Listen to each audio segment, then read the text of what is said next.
This video will show you installation of acrylic guard holder for Echo Dot 3rd Gen speaker. First, aim for the 6 holes with each other.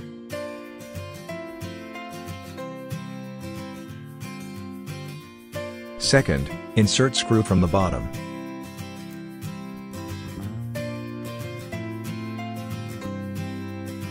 Third, align nut for fixing by rotation.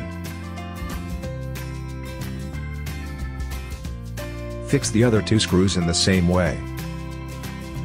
Fourth, put the speaker in the middle and turn the tectum until best fit.